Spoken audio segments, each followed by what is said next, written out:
안녕하세요. 김주갑의 경제부동산입니다. 구독, 좋아요 부탁드립니다. 앞으로 뉴스를 멀리하지 않으면 부동산 상황을 오판하여 상투장에 무리한 투자를 하다가 엄청난 손실을 보게 됩니다. 또한 오늘 10시 터진 부동산 긴급 보도자료에 따르면 앞으로 집값이 장기간 크게 떨어질 것이라는 근거가 무려 10가지나 나왔습니다. 매수자가 완전히 자취를 감춘 시장에서 급매물이 쌓이고 청약도 미분양이나 미계약이 쏟아져 나오고 있습니다. 진짜 심각한 것은 바로 이것입니다. 유료 상담은 010-3999-8808 전화 주십시오. 오늘 10시 터진 초특급 악재 뉴스 보고 투자하면 큰일이 납니다. 지금 집값 하락장에 불타오르고 뼈대만 남은 도시, 바로 이거는 이제 표면적인 모습이고 실제 집값이 떨어지게 되면 그 내면적인 여러분들의 마음이 이렇게 될 수도 있어요. 그러니까 무리한 투자하면 안 됩니다. 자, 상승을 부추기는 사람들, 이 사람들을 믿었다간 큰일입니다. 이해는 갑니다. 왠 줄 아세요?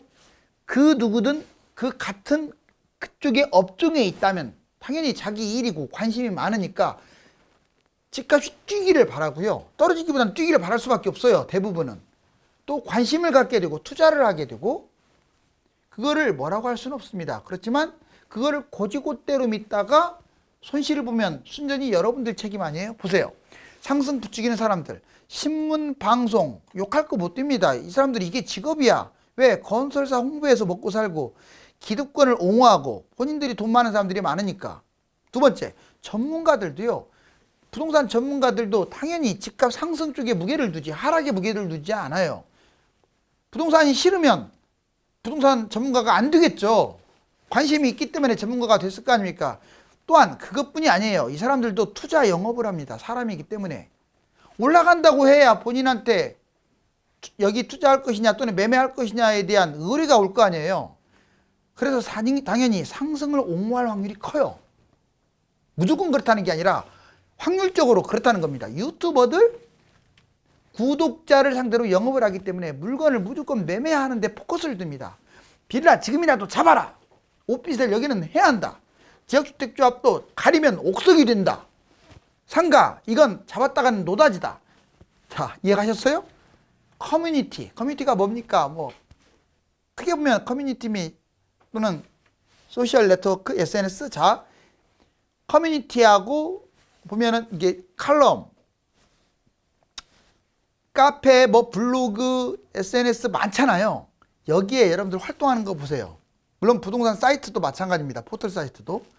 당연히 부동산에 관심 있는 사람들이 모이게 돼 있어요. 그러면 떨어진다고 하게 되면 폭락이라고 욕이나 먹겠죠. 거기에서. 주로 올라간다고 하는 사람들이 많습니다. 그러니까 옹호하고 지금 가격이 제일 싸다고 하고, 제 말 틀린 거 아니잖아요. 투자 옹호하고. 즉 여러분들한테 하고 싶은 말은 바로 이 네 가지의 잘못 심취하게 되면 특히 초보자일수록 빠져요.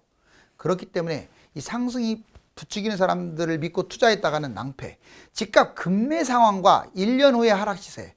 자, 이것도 중요한 내용입니다. 볼까요? 자, 금액이 10억짜리가 이제 있다고 해요. 나는 5억밖에 없는데 자꾸 비싼 거 하느냐. 그냥 5억이면 반절로 생각하세요. 그러면 돼요. 자, 2021년 9월달 시세 꼭지에 10억을 찍었다. 그러면 지금은요, 5월달 현재 8억 9억에 거래됩니다. 이거 아니면 거래 안 돼요. 왜? 특정 지역 빼고는 다 이렇게 거래돼요. 이것도 매수자가 없어요. 진짜입니다. 자, 만약에 1년 후에 2023년 5월이다. 그러면 아마 제 생각은 10억에서 무려 7억까지 떨어질 것 같고 24년 2년 이상 하락하게 되면 이제 거의 6억이나 5억 반토막 근처로 갈 거예요. 자, 매수자 볼까요? 이때 2021년 9월만 해도 추석날만 해도 불안 심리가 급증했고 10억 매물 거래가 많이 됐었어요. 매물은 11억, 12억, 13억까지 있었죠. 제가 이때 꼭지 찍었으니까 잡지 말라고 계속 노래 불렀을 거예요. 자, 여기 보세요. 인내심, 관망. 지금은 인내심을 가지고 관망해야 돼. 이걸 덥석 잡으면 안 돼요. 자, 진짜 잡는다면 8억에도 가능합니다. 부동산 중개소에다가 사장님들한테 자, 내가 이 가격에 사겠다고 하면은 진짜 연락 와요. 그리고 1년 더 기다려 보세요. 6, 7억, 6억도 가능할 수도 있어요. 이렇게 이제 하락이 계속 이어진다면. 뛰어봤자 벼룩이에요. 지금 너무 많이 뛰어서. 자, 매도자들 볼까요? 작년 같은 경우는 지속 상승으로 배짱을 불려서 12억 매물이 나왔어요. 근데 지금 보세요. 자, 거래는 8억 9억이 되고 있음에도 불구하고 10억의 매물이 평균입니다. 그러니까 매물만 보면 안 빠진 것으로 보여요. 누가? 매수자들 보는 입장에서는. 근데 이 매물로 거래된 게 아니라 이걸로 거래된다고요. 8, 9억에.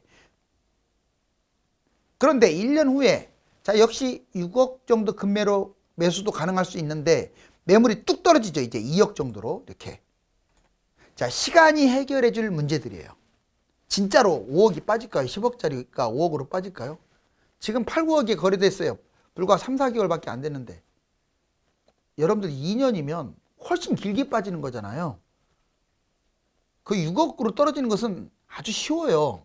그냥 빠집니다. 2년간 빠짐으로써. 얘가 10년 빠진다고 해서 10년간 빠지는 게 아니라 주로 2년, 3년 빠지면 그 다음부터는 횡보를 해요. 횡보. 자, 경기도하고 서울 일부 지역 보면 예전에 보면 2010년부터 13년까지 그냥 막 급추락하다가 13년부터는 20년 언저리까지 횡보했어요. 물론 뛴 곳은 뛰고 안 뛴 곳들은 횡보라고요. 잘 한번 여러분들 아파트를 봐봐요. 제 말이 틀린지. 이제 지금 집값 하락이 심한 네 곳, 특히 이곳들은 조심하세요. 자, 왜 집값 하락이 심한 곳? 지역별로 서울 외곽 지역이 심합니다. 서울 변두리, 노원, 도봉, 중랑, 강북, 성북, 은평. 왜냐? 여기가 2020년, 21년 뒤늦게 뛰어서 그래요. 특히. 그리고 최근 1, 2년 동안 급등했다 이 말이죠. 다주택 매물들이 또 여기 많아요. 서울 잡은 사람들은 서울에 많고 경기도 잡은 사람들은 경기도에 몰려있고 지방은 지방에 몰려있어요. 이게 특징이에요. 서울, 경기, 지방까지 골고루 잡은 사람들이 없어 별로 다주택자들이. 그러다 보니까 서울에서 매물이 나온다면 여기에서 나오는 거예요. 다주택자 매물이. 일반인들 매물도 여기서 많이 나오죠. 그 다음에 수도권 2기 신도시. 수도권은 2기 신도시하고 외곽의 집중 타겟이. 자, 동탄, 송도, 청라, 미사. 주로 2기 신도시에서도 외곽 지역이 이렇게 많이 떨어졌어요. 그 다음에 기존 외곽 지역은 김포, 안성, 평택 등등등.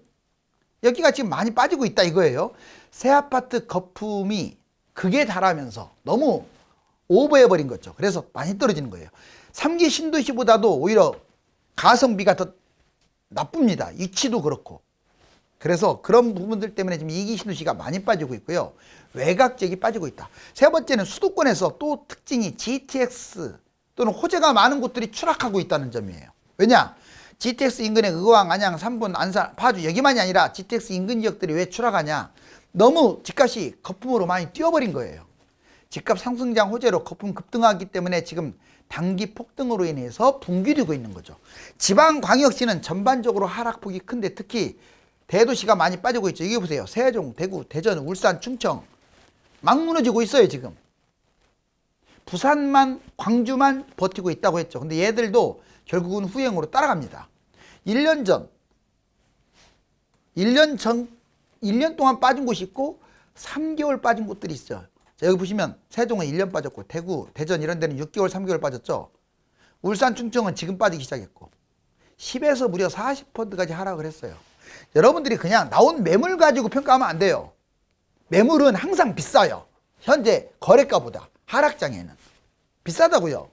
근데 실질적으로 거래는 제일 싼 걸로 거래되거든요. 그거에 여러분들이 눈높이를 맞춰야 돼.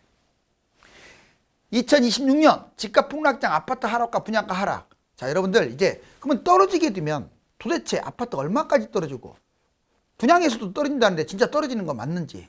자, 데이터로 볼까요? 자, 집값 폭락, 고분양가 흐름. 먼저 아파트 폭락을 보겠습니다.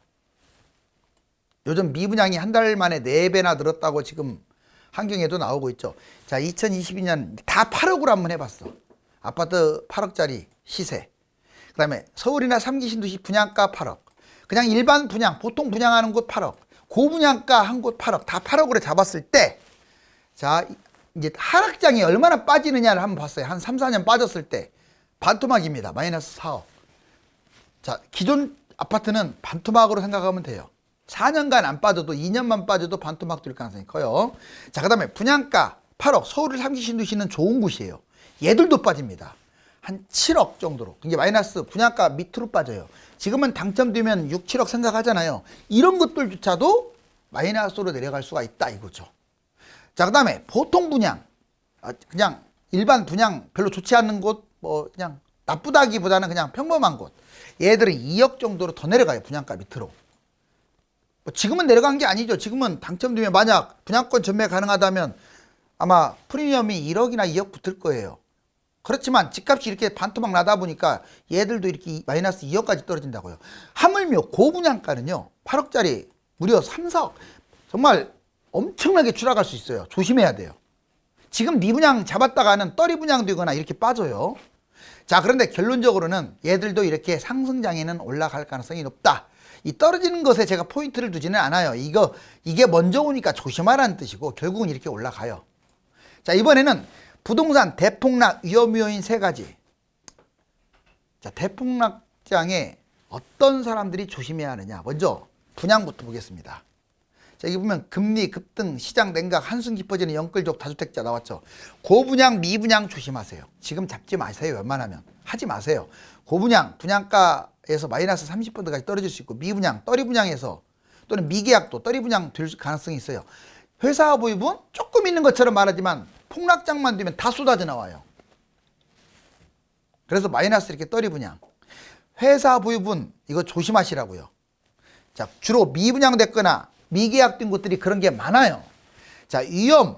어디가 위험하냐? 신도시나 그나마 택지지구는 또 올라갈 거예요. 서울이나 이런 데는. 그런데 신도시 외에 그냥 웬만한 유성도시라든가 서울의 세대수 적은 것들 분양이라든가 지방의 대부분은 난리 나겠죠.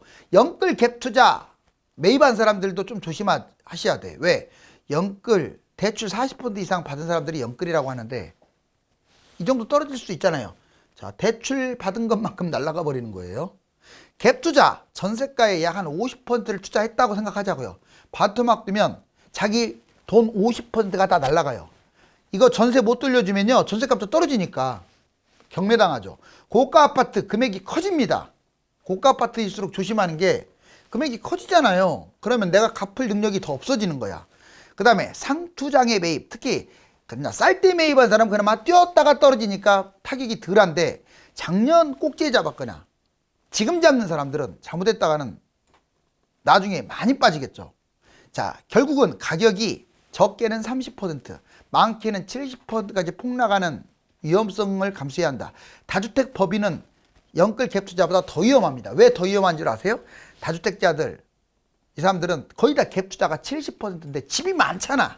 하나가 떨어지는 게 아니라 우수수 떨어지니까 지금은 떼돈 번 것 같지만 나중에는 감당 못해요. 임대주택 사업자도 똑같습니다. 세금 없다고 좋다고 하지만 결국 물려버리면 갭 투자가 70%라서 이 사람들도 경매당할 수 있어요. 그 다음에 법인 갭 투자가 무려 90%래요. 갭 투자가. 그러니까 다주택 임대주택 사업 법인은 월세를 받으려고 한 게 아니에요. 대부분 아파트 같은 경우는 그냥 투자 목적이에요. 여러 채 갖고 있는 사람 많을수록 위험하다. 결국 이 사람들 각각 30에서 70% 떨어진다고 생각하세요. 집값 거품 세계 1위. 자, 지표를 보자고요. 금리 대출. 우리나라 금리상 한국 22년에 2.5까지 올라간다고 하고 미국도 2.5.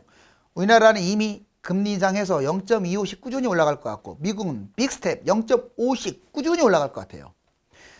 대출 제한. 집값 하락 전까지는 DSR 규제 쉽게 풀기가 어려울 겁니다. 자, 부채 집값 볼까요? 가계부채 OECD 37개국 중 우리나라가 1위라는 거. 그리고 집값 OECD 37개국 중 1위라는 거 잊지 마세요. 특히 서울 같은 경우는 심각하죠. 상승률도 가계부채가 또는 집값 상승률이 거의 1위. 뭐 조사 지표에 따라서 3, 4위도 있는데 어떤 것은 막 22위 밖도 있어요. 그거는 아파트는 제외하고 우리나라 빌라 단독 별로 없잖아요. 이거 중심으로 했기 때문에 그래. 별로 그런 건 뛰지도 않는데. 기타 악재.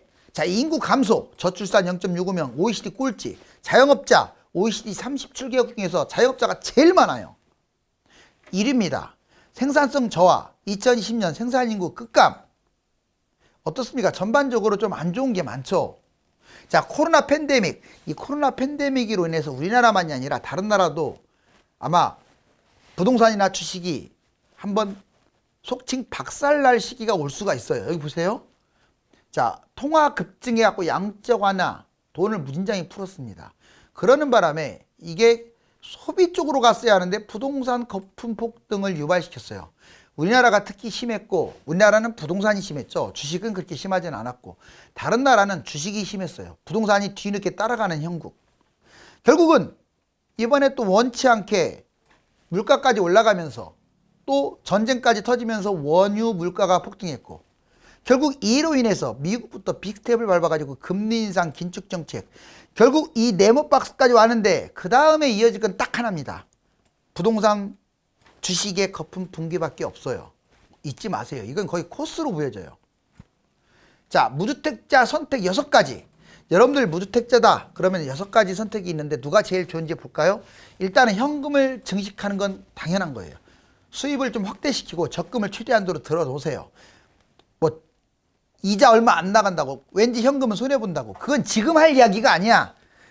거품 코로나 팬데믹이 시작될 때 집값이 막 올라갔을 때 그 생각을 했어야 돼요. 지금은 늦었어. 오히려 현금 값어치가 떨어졌다는 걸 고민하기 전에 부동산 주식의 거품이 심각하다는 게 더 우려되는 현상이에요. 분양 선택, 지금부터 폭락장 흐름에 맞게끔 선택해야 돼요. 좋은 곳만 넣어라 이 말이에요. 좋은 곳만. 금매, 지금은 금매가 별로 없어요. 실거주, 돈 많은 사람들은, 자본금 여유 있는 사람은 잡으세요. 뭐라고 할까요? 그렇지만 좀 돈이 이렇게 많지 않고 여유가 없는 사람들은 좀 기다리세요.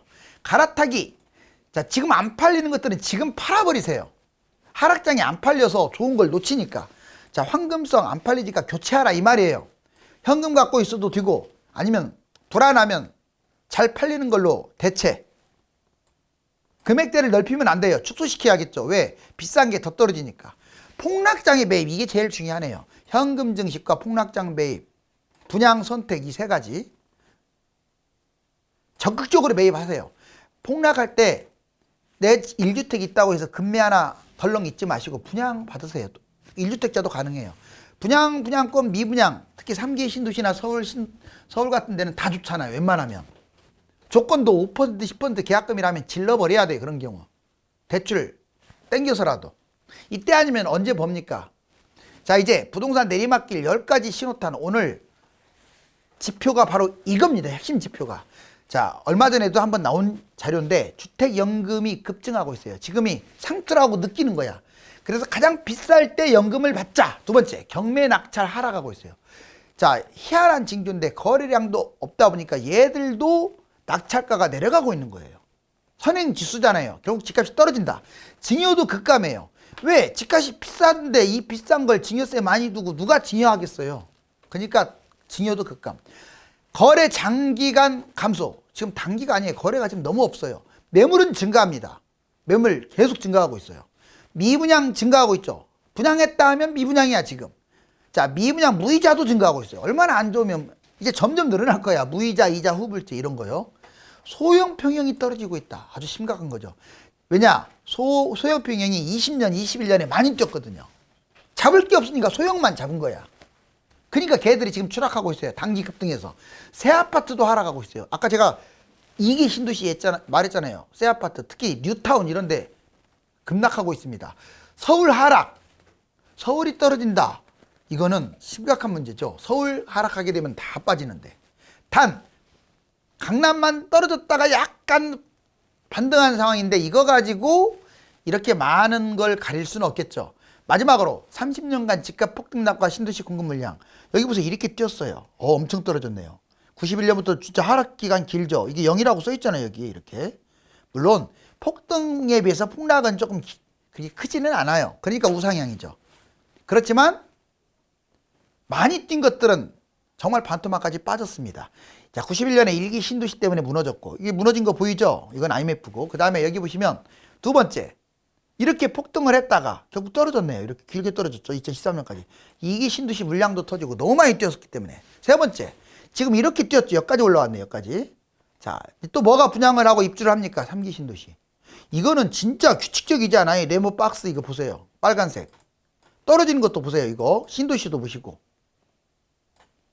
이제 바로 이 빛폭탄, 정말 마그마가 이 아파트가 있는데 여기로 거미줄처럼 쭉쭉 올라가고 있네요. 이제 분출할 일밖에 더 있습니까?